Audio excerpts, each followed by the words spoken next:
Well, hello, it's TexAgs Rewind. Matt Browning is against traveling.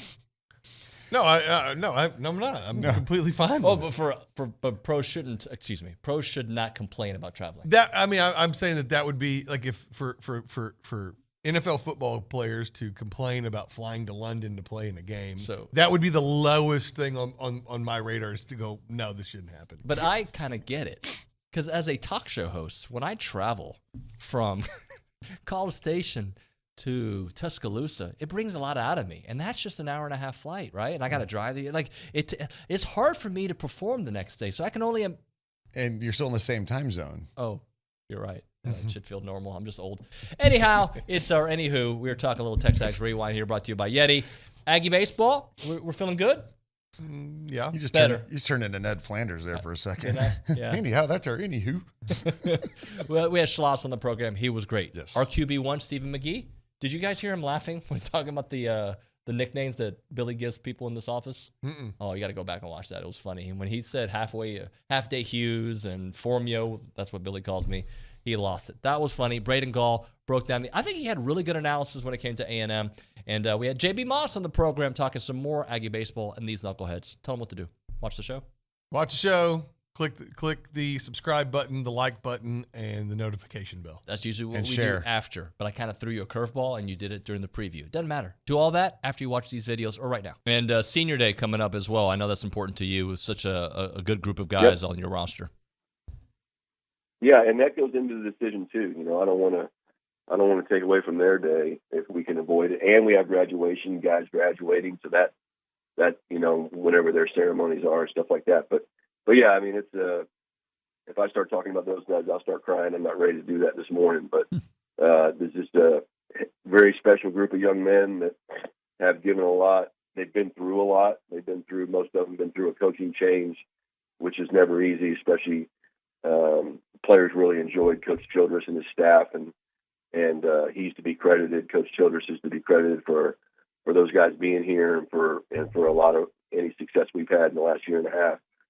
He's to be credited for that too. But yeah, it's not going to be easy watching those guys walk off campus, and so we need to try to extend our season as long as we can to be able to enjoy their talents and their commitment to being an Aggie. Schloss, last thing for you, just that past series, and I'm sure the next two, how close does it resemble the postseason for a team that's, you got a lot of players who've been in the postseason, but I feel like it's had that same kind of vibe. Yeah, and that's why I said Friday night after we lost the game in the locker room, I said, hey, in case any of you guys, well, there's a lot of guys that have never been through an NCAA regional or super regional. I said, Friday night is exactly what a super regional feels like. And I asked Trevor and Brad and Austin, and they all nodded their heads. That's exactly what it feels like. It's hit every pitch has something riding on it, and you better be able to bounce back quick, or your season will be over.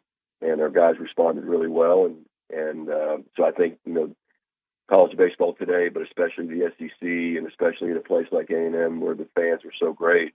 I got a start, bench, or cut that I think might be harder than we may say out loud or what people would think outside of College Station, but I'm going to throw it out there. Mm-hmm. Start, bench, or cut A&M's offense, Alabama's offense, and LSU's offense. And I'm thinking about 2023, not 2022. What the offense could be. Who's first? You go. All right, I'll the go guy, first. yeah. I'm going to start LSU. Okay, I agree with that. Quarterback. I mean, heck, even the backup looked great. Now, the reason I think it's a question is because Alabama is Alabama. They figure things out, but they got question at quarterback. I don't think they have the wide receivers. Apparently, their offensive line is going to be better, but there are questions there offensively. Yes, I agree. I'm going to bench A&M, and I'll cut Alabama just for Milroe was the guy that played against us last year at quarterback, but they had They just picked up Tyler Buckner. Yeah, but they picked up Tyler Buckner, the Notre Dame starting quarterback. No, the backup. Backup there. Well, he was the backup. He played the first and last game. Yeah, but he rotated. That'll be interesting to see what happens, but you have to believe to your latter point there that Alabama's going to figure out some way to be productive. They're Alabama. Yeah. OB? I will start. I'm going to start. By God, I'm starting Texas A&M. Yeah. Woo! God, dang. Why are you laughing? I don't know. You don't believe it. Actually, I think they're going to be much better. In fact, if you base it, since 2023 hasn't started, if you're going to base it on potential, I'll take the A&M quarterback over both teams.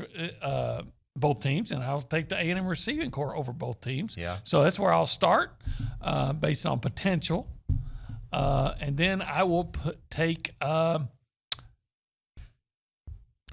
think I'll take LSU. Braden, we got about a minute and a half left, but I do want to ask you, basically that same analysis, apply it to A&M, because here we're all over the map.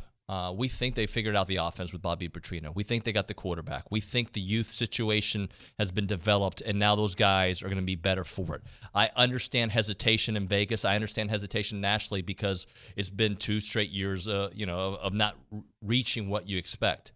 We have reasons for optimism, but we're also doubting at times. How do you see A&M? It's one of those where, like, I don't want to put my hand back on the burner, but I'm going to do it anyway, I agree with everything you're saying. Like, I think A&M's going to be pretty good. I think the two things that people forget, I think it's easy for the outside world to just be like, oh, it's A&M, like, oh, it's Jimbo. But like when he had good offensive line play and his best quarterback play, they were 5th in the playoff rankings. They finished 1 spot from making the playoff, and you could argue they belonged in the playoff. Now they got raced by Alabama that year, but like that was an elite level Alabama team and maybe the best Alabama team ever. And A&M, that was the only game they lost that year. So I think people forget that A&M did realize its potential just 2 years ago. So I think if they get good offensive line play and good quality quarterback play, Jimbo Fisher's shown us that he's got really good teams when that happens. So I actually like A&M a lot. Am I willing to go all the way to 10-2 and put my hand fully on the burner? No, but I think they're very, very much improved. And if I'm an A&M fan, I want them out of the top 25. I want them picked by everybody to finish 4th or 5th in the West. I want expectations dropped just a notch so that they can use all that as motivation and then overachieve, because I think they're going to be pretty good. Brady, you and I have some similar analysis there. To me, it's all about the offensive and defensive line. Yeah, quarterback play at every team, but like if they can block, if they can get to the quarterback, this team can win some games. They got dudes at both those positions as well. All those recruits we've been talking about for years are now sophomores and juniors, and I think that makes a big difference in this league. So. Not specifically, to be honest with you. So 2013 was my freshman year. It was our first year in the SEC, and we weren't expected to be very good. And we weren't very good. I think we finished, just below 500 in conference play, maybe right at 500. In my sophomore year, more of the same. So my first 2 years, we weren't expected to be very good. In my last 2 years, we were, preseason ranked anywhere from number 1 in America to number 5 in America, and we lived up to the billing. So I haven't seen necessarily the high expectation and not living up to it, but I can only imagine what the guys are going through, and it's a lot like what I described with Trevor. Individually, it can be a lot of pressure. They say that expectation, is a reward, but it's just hard when you're young. To kind of see it that way, and you can make the moment, you can make the season, you can make SEC baseball, you can make it way too big a deal than what it really is. It's the same game you grew up playing as a kid, and you just got to go out there and play and trust your instincts, trust your ability, and trust your teammates. So what do you think? And it certainly seems like they're doing that. Sorry to cut you off there. What do you think the key this weekend is? No, you're good. I think it's starting pitching. Yeah. I think Nathan Detmer getting the team off on the right foot is critical.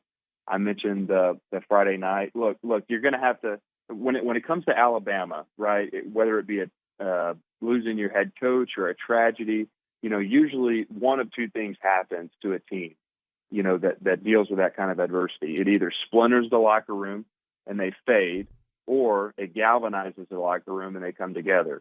And it certainly seems like Alabama has galvanized, at least so far. And so what you need to do is take their hope away, take their momentum away early. And that all starts with starting pitching. So I think, whether it be Will Johnston, Detmer, getting the starting pitching off on the right foot, getting that offense going early in the game, kind of giving them a feel of no hope will be super important. So you already told them what to do, right? Yeah, I did. What'd you tell them? I forgot. Told them to click the like button, subscribe button, and the notification bell so you never miss another TexAgs Rewind. Anything you want to tell the people?